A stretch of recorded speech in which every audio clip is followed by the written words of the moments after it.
Y como las cosas resultaron luego, eso nos demuestra que José no tuvo por qué arrepentirse de hacer la petición que hizo. Estuvo bien hacer esa petición. Estuvo bien ser franco. Estuvo bien aprovechar esa situación. Hermanos, la vida a veces nos coloca en circunstancias bastante difíciles. Y nosotros sabemos que no tenemos ni necesitamos a nadie en los cielos para que nos ayude, sino solamente a Dios. Amén. En esas situaciones difíciles, nosotros tenemos a alguien a quien recurrir en los cielos. A Dios. Cualquiera que sea la dificultad que estemos enfrentando, la falta de trabajo, una enfermedad que amenaza nuestra vida o la vida de alguien que amamos, una grieta en nuestro matrimonio que cada vez se hace más grande, un pecado con el que seguimos batallando sin poderlo vencer.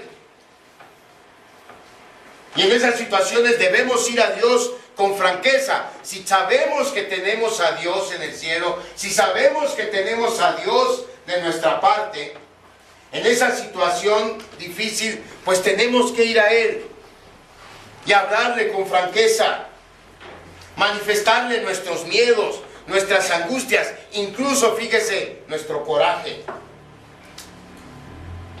No debemos ser irreverentes ni irrespetuosos, sabemos con quién estamos hablando.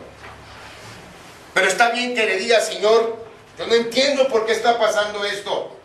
Y no puedo pretender que estoy contento, que me es indiferente, porque que me lleva la tristeza. Y expresárselo a Dios, y el Señor entiende. Porque dice la Biblia, conoce nuestra condición.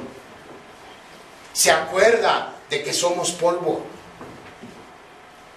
Y Él lo que quiere es que vayamos a Él y expongamos esa queja, expongamos esa angustia. Y que le pidamos su intervención. Pero luego ser valientes y hacer lo que tenemos que hacer. Si a mí me falta trabajo, lo que tengo que hacer es pedirle a Dios que me ayude y luego tapizar de solicitudes la zona industrial. Si yo tengo miedo de una enfermedad que me está acometiendo y que amenaza mi vida o la vida de alguien, ¿qué tengo que hacer? Ir al médico, afrontar ese diagnóstico, iniciar ese tratamiento, afrontar esa cirugía, aunque me dé miedo. Tengo que hacerlo porque sé que yo ya le pedí a Dios y que mi vida está en manos de Dios.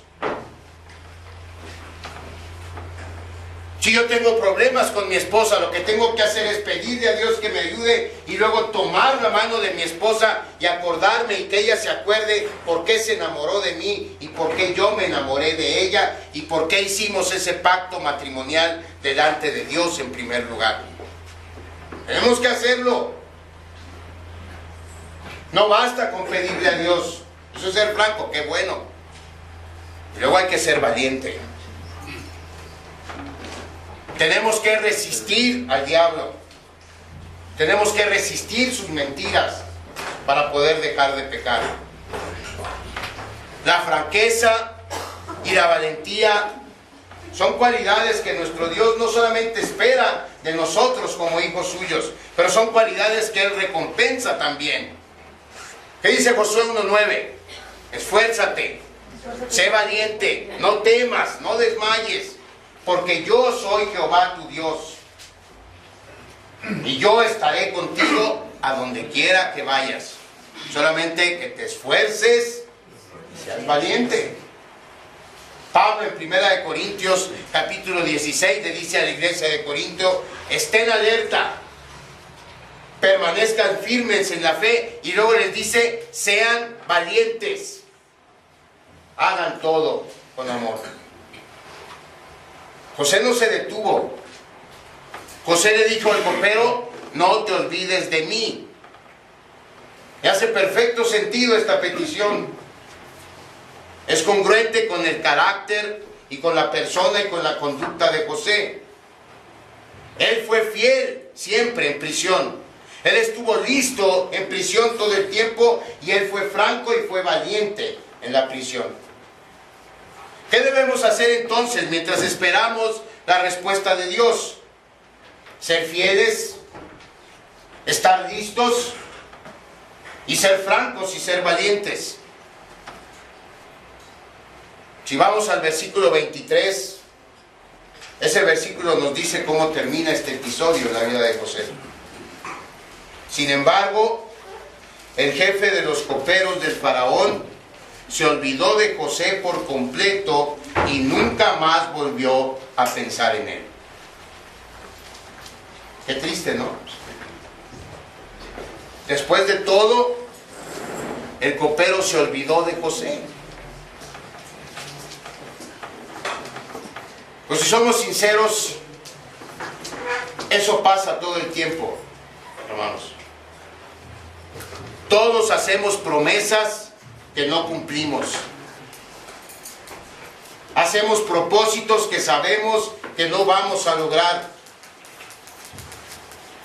Hacemos votos que sabemos que se van a quedar en solamente palabras. Eso pasa todo el tiempo. Y podemos imaginar a José conforme los días pasaban y por su mente se anidaban un montón de qué tal si, ese pensamiento, qué tal si. ¿Qué tal si al copero se le olvidó cómo me llamo y le dijo otro nombre al faraón y ese cuate ya anda libre y yo estoy aquí todavía? ¿O qué tal si con la emoción de ser libre el copero se olvidó de mí? De hecho, eso fue lo que pasó. ¿O qué tal si me muero en la prisión y nunca más vuelvo a ver el sol fuera de estas cuatro paredes? Y esos ¿qué tal si que asaltaron a José son los mismos ¿qué tal si que nos asaltan a nosotros? ¿Qué tal si no encuentro trabajo pronto? ¿Qué tal si la operación no resulta? ¿Qué tal si nunca mi esposa y yo nos podemos volver a reencontrar? ¿Qué tal si mi pecado termina por ahogarme porque nunca lo pude vencer? ¿Qué tal si empieza la desbandada de hermanos y el proyecto en Puerta de Salvación fracasa?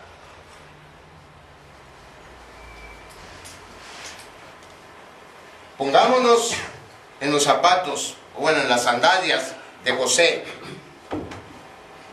Las únicas personas que podían ayudarle no pueden. Porque o piensan que está muerto, o piensan que cometió un pecado muy vil, o se olvidaron de él. ¿Qué hacer? Todo depende de qué tan grande sea el Dios en quien confiamos. La experiencia en la cárcel de José nos hace preguntarnos esto. ¿Qué tan grande es el Dios en el que creo? ¿Qué tan grande es el Dios en que creo cuando he sido traicionado? Cuando está en una situación angustiante. Cuando quien prometió ayudarme se olvidó de mí. Pero no solamente la experiencia de José nos recuerda eso, nos recuerda algo mucho más importante. Y es que Dios no mide el tiempo de la manera en que nosotros lo hacemos. En Salmo 92 dice que Dios es desde el siglo y hasta el siglo, es decir, desde el inicio de la eternidad hasta el fin. Y la eternidad no tiene fin. El apóstol Pedro nos recuerda que para Dios 1000 años son como un día, como el día de ayer que pasó. Y lo que quieren decir estos pasajes es que el tiempo no es una complicación para nuestro Dios. A.W. Tozer, un autor muy importante en Estados Unidos, que ha escrito libros que han sido traducidos al español, entre ellos La búsqueda de Dios, si lo pueden comprar, cómprenlo, es un devocional excelente, o La fe genuina, también un muy buen libro. Él dijo alguna vez, Dios nunca se apresura. Él no tiene ninguna fecha límite, nosotros sí. Tenemos una fecha límite para terminar un trabajo y luego 2 días antes andamos como pollos descabezados para tratar de acabar ese trabajo. Dios no se sujeta a eso. Dios no tiene fechas límites. Dios nunca se apresura, nunca va retrasado en su agenda. El copero pudo olvidarse de José, de hecho se olvidó de José. Dios no se olvidó de José. De manera que, ¿qué es lo que ustedes y yo podemos hacer mientras esperamos por la respuesta de Dios? ¿Qué podemos hacer? Pues eso, esperar en Dios. ¿Qué dice Isaías 43 de los que esperamos y los que confiamos en Dios? Los que confían en el Señor, dice, encontrarán nuevas fuerzas, volarán alto como alas de águila, correrán y no se cansarán, caminarán y no desmayarán. Hermanos, nuestro Redentor está trabajando en cada una de nuestras vidas. Pero está trabajando según su agenda, no según la nuestra. Y la mayor parte del tiempo, la agenda de Dios y la agenda nuestra no están sincronizadas. Pero la que importa es la agenda de Dios y Él la sigue al pie de la letra. Dejemos entonces que Dios sea Dios y todo va a estar bien. Él ya hizo lo que es más importante para cada uno de nosotros. Él ya lo hizo. Perdonó nuestros pecados. Nos concedió vida eterna cuando creímos en su bendito y amado Hijo, nuestro Señor Jesucristo. Entonces, no se nos olvide su promesa allá en Romanos 8:32. Si Dios no se guardó ni a su propio Hijo, sino que lo entregó por todos nosotros, ¿no nos dará también todo lo demás? Y esta es otra de las razones por las que me gusta mucho la Nueva Traducción Viviente. En la revisión 60 dice, no nos dará con Él todas las cosas. Eso puede prestarse a malas interpretaciones. Porque si usted quiere un carro y el carro lo va a perder, no espere que Dios se lo dé. Entonces ahí ya no fueron todas las cosas. La Nueva Traducción Viviente dice, si no se guardó a su propio Hijo, sino que lo entregó por todos nosotros, ¿cómo no nos va a dar todo lo demás? ¿Para qué nos dio a su Hijo? ¿Para qué nos dio a su Hijo? Para salvarnos, ¿no? Y entonces todo lo demás que se necesite para asegurar nuestra salvación, Dios también nos lo va a dar. Un trabajo en el cual subsistir, una familia a quien amar y en la cual desarrollarnos, una iglesia en la cual servir, un talento que tengamos o que debamos y podamos usar para Él. Eso es todo lo demás. Entonces solo resta preguntarnos si estamos o no dispuestos a esperar la respuesta de Dios. Cada uno de nosotros tiene nuestra petición. Cada uno de nosotros tiene un anhelo en el corazón. Así que Él permita que sí, que podamos ser fieles, que estemos listos y que seamos francos y valientes mientras esperamos por la respuesta de Dios. En cuanto a José, lo dejamos entonces donde lo encontramos, al inicio del capítulo 40. Él estaba al inicio en la cárcel y él sigue en la cárcel al final del capítulo 40, pero su historia está muy lejos de terminar. Así que la semana próxima seguimos. Que Dios los bendiga. Vamos a orar.